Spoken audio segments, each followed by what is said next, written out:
Hey everyone, so today I'm going to be using the Durston jewelry jump ring maker and I'm going to make a chain. So go ahead and follow along with me. So what I've got here is I've got some 16 gauge brass, and then I'm going to go ahead and choose which size I want. So I'm going to go ahead and use 9, that's 9 millimeters.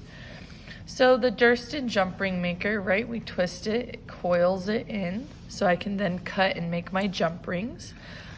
It just loosens and then tightens. So I'm gonna go ahead, make sure that I can still see the hole right there because that's what my wire is gonna go through. So with that, all I'm gonna do here is go ahead, I'm gonna take this, I'm gonna put the wire right in and bend it down, just like that.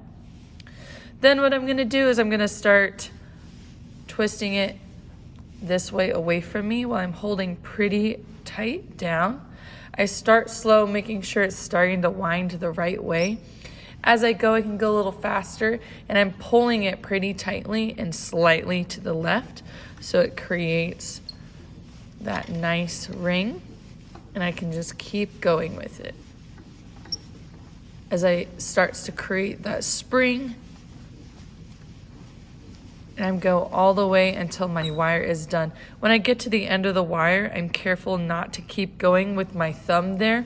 I move up with it, and I'm careful not to go all the way to the very end, because if I hold my finger right there on the end, that pointy part of the wire is gonna cut my thumb.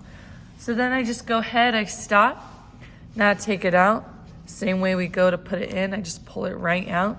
And now I've got a nice twisted wire there.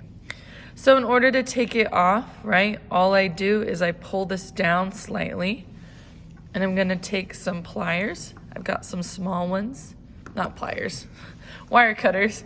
I'm gonna take some wire cutters. I've got bigger ones and smaller ones, and I'm just gonna pull it and fit it right in there so I can cut it right off. That little piece can go down, and now it slides right off. And then I've got my little coil to start, so I can then cut them and start soldering them together.